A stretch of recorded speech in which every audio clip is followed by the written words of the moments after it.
Hi everybody and welcome back to the Savings Sayang. In today's video, I'm going to be doing my August budget so you guys can come and budget along with me. Um, so for this month, every month I get paid once a month in advance. And I usually get my paychecks on the 10th, the 11th, or the 12th, depending on whether that's a weekday, a weekend, or whether there's a national holiday falling on that day. Um, and then I basically have, as you might have seen in my very first video, which was my July budget, all of the different things that I have to take into account when I am doing my budgeting. So I developed this, or rather, I adapted this budget outline or template from the Budget Mom. And she does zero-based budgets, which is good because it basically means that every dollar, every cent in your paycheck has a job, has a role to play, and it is accounted for. And I think for me that's particularly helpful because I always have a tendency to want to spend money, and setting things aside and being like, okay, hold up, before you spend that, I don't know, $7 on Starbucks, just know that you could have used that for lunch, or you could have used that to save up for medical expenses or something along those lines, right? So that's why I decided to start budgeting, and then accountability sake is why I'm putting all of this on YouTube. So we're gonna do the budget for August this month. And what I did was I did it for July on like a piece of paper, and then I decided I was just gonna cut it out and then stick it into this notebook that went unused. So if you watched my last video, I'll put it in the eye up above. You would have seen all of the different things that I budgeted for, my rationale for that. So we're going to basically be doing the same thing for August. And instead of leaving it on a piece of paper, I sort of cut it out and stuck it in this notebook, just because then at least I have like a way to see everything over the next few months or the years that I do this. And kind of get a better sense of like where my money is going, what are the trends like, and things like that. And I'm a math person, so I really like being able to see all of these things. Okay, so my actual template looks like this. There are 2 pages to it. And all of the different categories. Come on, girl, focus. Yeah, and all of the different categories that I budget, or that I kind of pay for. So let me take you through these different categories again while I do them. And I'm going to start on this second page instead, where I do my income. Now, in this video, I'm not going to do like a breakdown exactly of all of these different components because I ran through it in my first video. But I can very briefly say that I do have a full-time job, and from time to time it pays me a bonus, though I don't usually budget for that because this amount varies. But I do have a full-time job, and it's a fixed salary, a fixed income. And then we have CPF, which is like a compulsory retirement fund that all Singaporeans and permanent residents have to contribute to. So you contribute, depending on how old you are, a certain percentage of your income, and then your employer also has to add on or top up an additional percentage. So given my age, I top up 20% of my income for that, and then my employer adds an extra 17% of my salary. MBMF is a self-help group, so this is based on the ethnic group. Singapore is very multiracial, and I'm from the Malay ethnic group. And we have the Mosque Building and Mendaki Fund. And this is basically just ways to help low-income students or children or families within the Malay community to get access to education and lots of other things.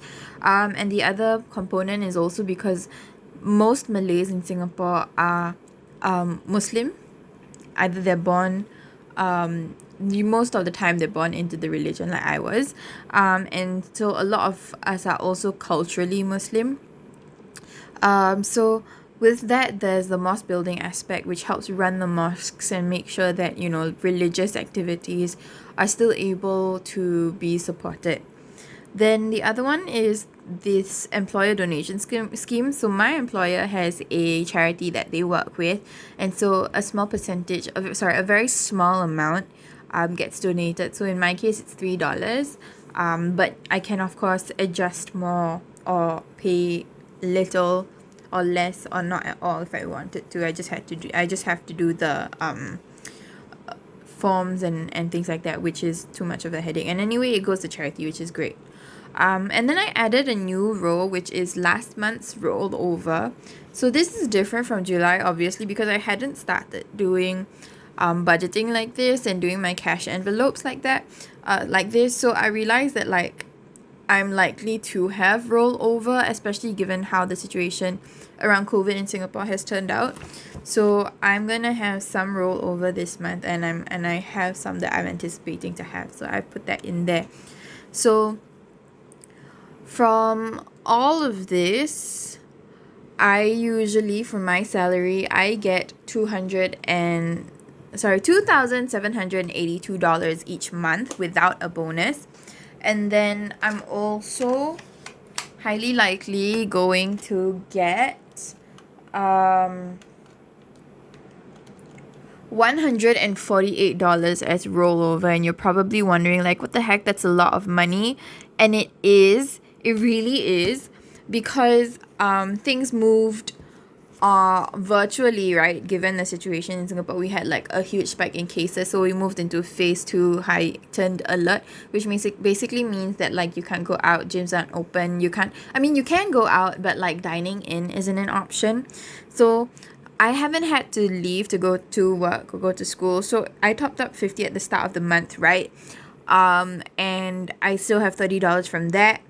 In terms of like meals out, I had set aside $30 for the days when I had to go to work for lunch, but everything is at home now, so I haven't had to spend that money, so that's already $60. And then my brother borrowed $30 from me, which I took out of my date activities, because my boyfriend and I actually, we don't really do that much. So I have another $30 here, as long as my brother pays me back in time. So I'm going to have, just from my envelopes alone, $90 extra. And then the other category is my personal training. So I budgeted $396, right? And I talked a little bit about how I rent a space with my PT to go for training, but because gyms are closed, you can't do indoor classes. Or you can, but with very, very limited equipment and very limited people in the space. I haven't had to book the gym pod spaces that I use for my PT. Everything we do is at home now with whatever equipment I have. So I've also saved $58 from this personal training section here. I already paid for one booking before they announced it, but I just rescheduled that booking to fall into August, later on in August, when supposedly this phase 2 HA situation will kind of relax a little bit. So that's the reason why I am expecting to have $148 left over. And then after doing all of these computations, I will have $2,930. I wanted to show you guys the calculation, but I don't think, given my setup, my calculator will fit, so sorry. Okay. But after subtracting all of this, I don't want to do my numbers here, because I'm a bit worried that my employer might find my videos and be like, oh, why are you posting such information? So okay, I'll just talk about the rollover and then the income total after deducting all of these things. All right. So I will have $2,930 that will be rolling over. Okay. And what I'm going to do is I'm going to start with my bills on this page instead, just because I think it's easier to take into account the stuff that I am guaranteed to be spending money on, and I have to pay. Okay, so for personal training, because I get my paycheck on the 11th of August, that's when I'm estimating that I'll get it.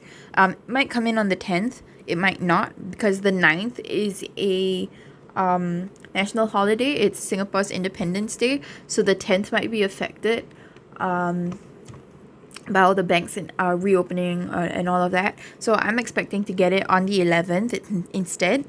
And then I have all of these different dates here for things that I have to pay. And this is basically like me keeping track of my timeline. So I've arranged them chronologically. I did it chronologically this time. I learned from my last video. So after the 11th, we're supposed to reopen on the 19th, meaning that I can go back to the gym. So I budgeted for 4 weeks of gym training, and that is about $98 or $99 a week, a session, $98. So my budget for August is going to be $392. And I'm budgeting that anyway, just in case, even though I already have paid for one booking of the gym space. I'm just going to keep it to 98 because it's a lot easier for me to kind of keep track of the budget amount, right, and make it more consistent.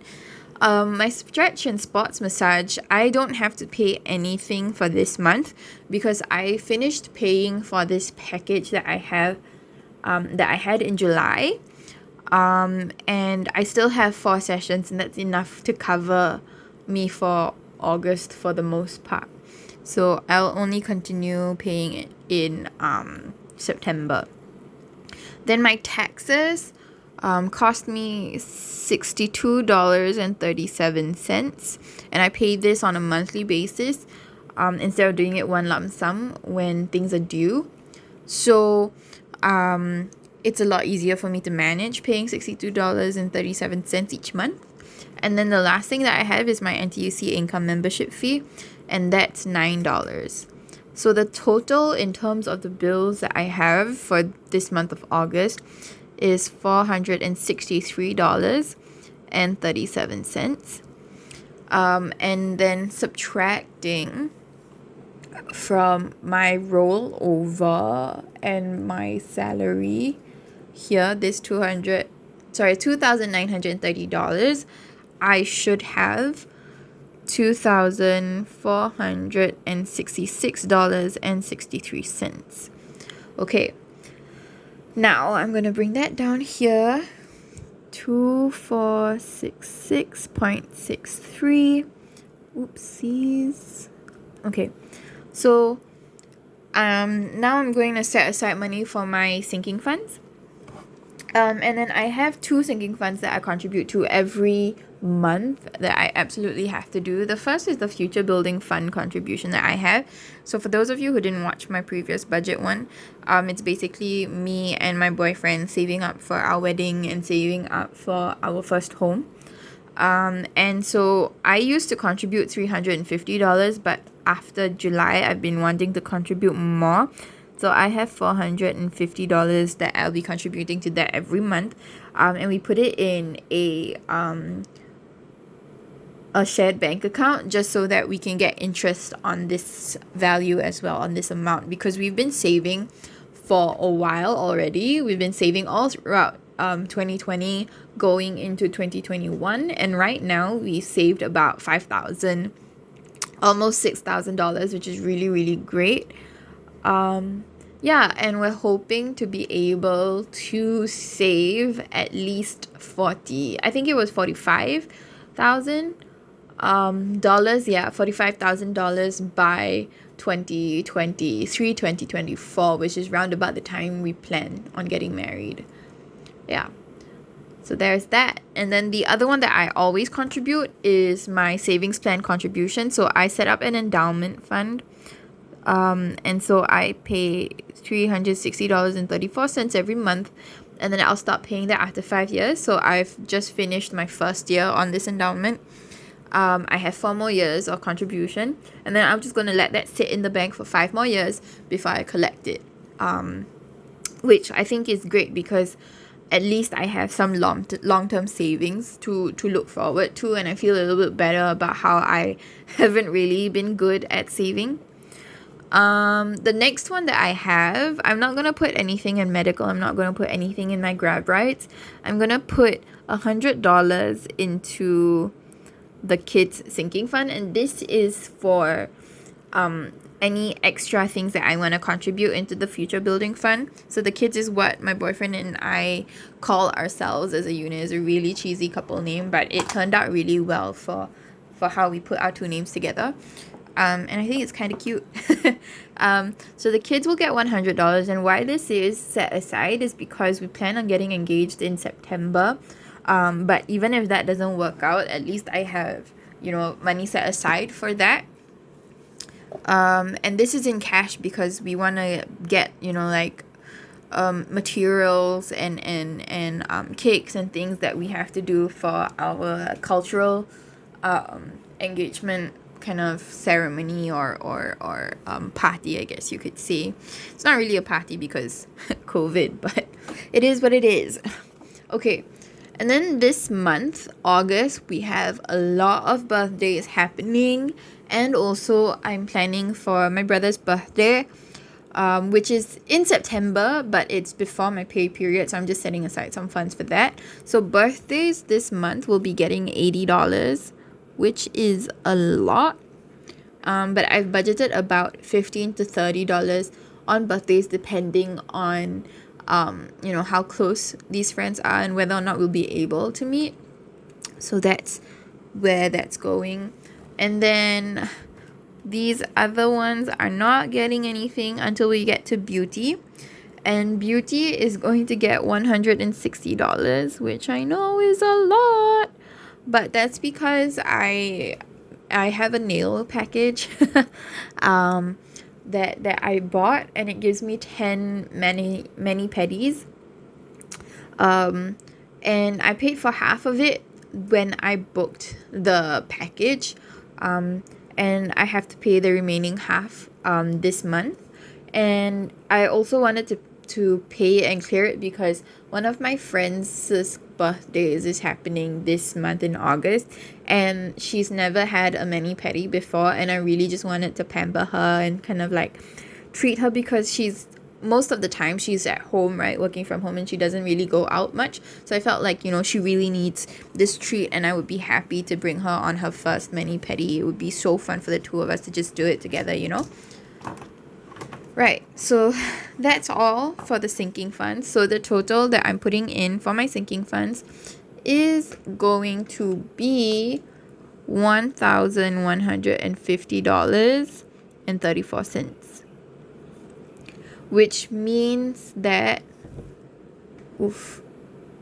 wait a second, my numbers are all off.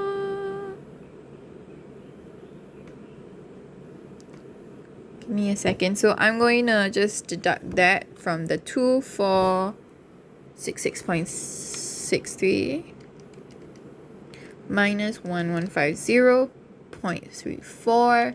That will leave me with $1,316.29. Yes. Okay. Now what is left is going to be my extra debt. So let me kind of shift this over a little bit for you. Okay, so in terms of my leftovers, I'm bringing down this $1,316.29. Oh my god, I'm so sorry, I completely messed it up. Let me go back.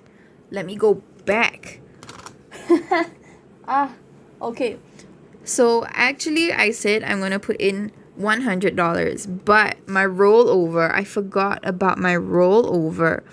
And all of my rollover is going to go into the kids as well. So I'm going to be putting in $248 into the kids because I forgot.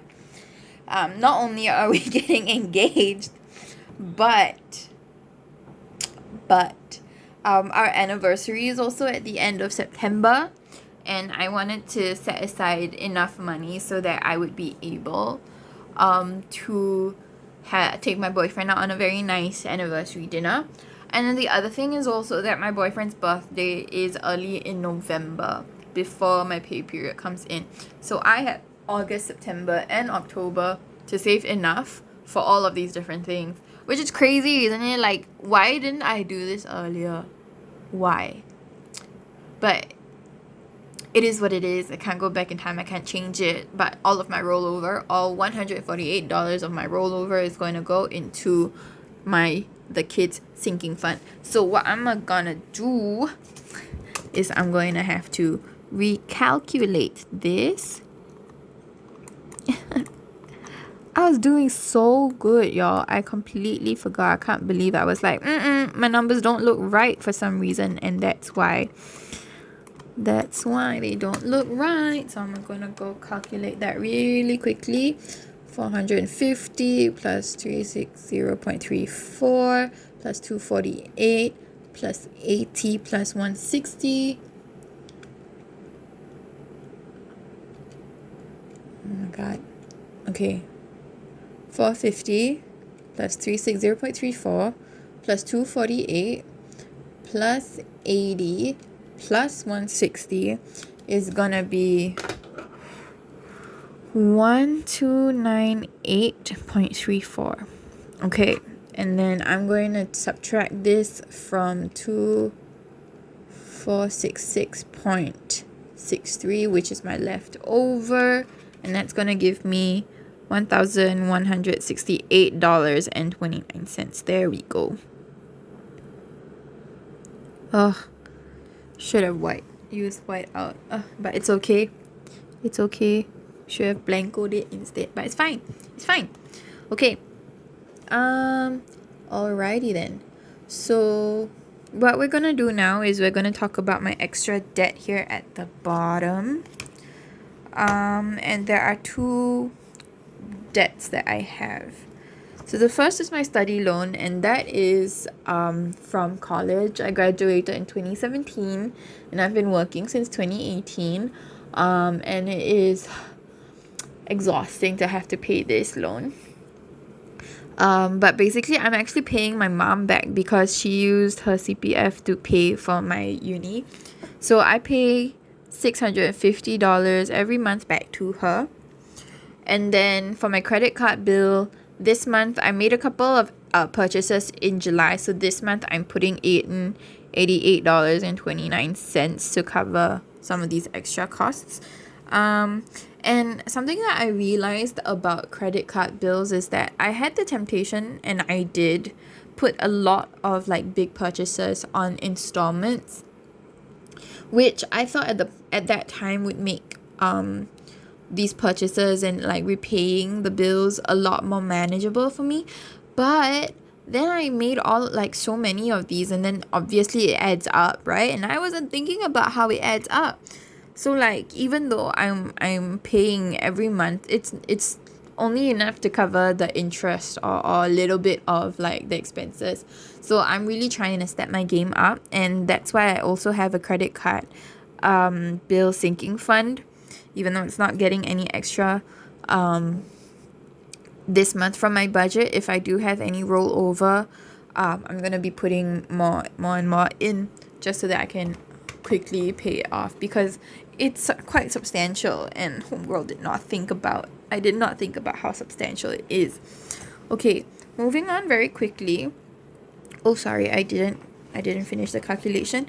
So my total in terms of bills would be $738.29. And if I were to take that away from my leftover, I would have $430. Okay, now coming over here, $430 in my envelopes. For my envelopes, I am going to put in $80 for my EasyLink card top-ups because I will eventually have to travel back to work. And that's gonna be quite costly, so $80 is what's going in. Meals out is getting 100 because I have to eat at work, so I want to be able to buy my lunch. I want to be able to buy ingredients and groceries to cook lunch if I have the time and the chance to cook. Date night meals will be getting 140, but activities will be getting only $60. So this went up from last month by 20, and this went down from last month by 20. And so my total for this would be $380. And 430 minus 380 will give us $50 as leftover. And then I'm gonna move this down. So I am not expecting any extra income aside from my bonuses this month. But I have started kind of selling and giving away some of my old clothes that don't fit anymore. So I might get some extra income from the sales of my clothes. And then I'm not planning any extra expenses. Whatever I'm spending money on has already been budgeted for. Even though the temptation is strong, I just keep reminding myself, I don't have money to spend on this. I don't have money to spend on that. I don't need it. I don't need it. So that's what I'm doing now. So I'm just going to move down to my extra savings and my leftover. So leftover, we calculated just now, was $50. And that's going into my buffer just in case. Nothing is going to go into my savings challenges in terms of coins or in terms of the dollars. Because my rollover is all going into my sinking funds. But if I do at the end of when I do my cash stuffing for August, I see, okay, I do have coins and I do have $1 coins. I'm going to be putting that into my little baggies that I have. And if you haven't watched my cash envelope system setup video, then you should check that out so you know what I'm talking about. Yeah, so because I don't have any of this for now, I didn't budget any of this because I'm not expecting them to show up. This is going to be blank, but if in actuality I do get that, then I will. So my extra savings total will be 50. That's how much I spent. So that leaves us with leftover of $0, and that's our zero-based budget for August. And this is the final picture for what my money is gonna do for me this month. Alright, so thank you for watching this video. This is finally under 30 minutes, which is a lot shorter than all of my previous videos, and if you watch the totality of those, thank you so much. But also thank you so much for watching this, and I hope you liked this budget with me video. So the next videos that I will have coming up will be my cash stuffing for August as well as my July close out. We're going to do that together in that one video just so we can account for everything. And that means I will be going back into my July budget and updating all of these little figures at the bottom. Okay, so thank you all so much for watching. And I will see you hopefully in the next video. Thank you.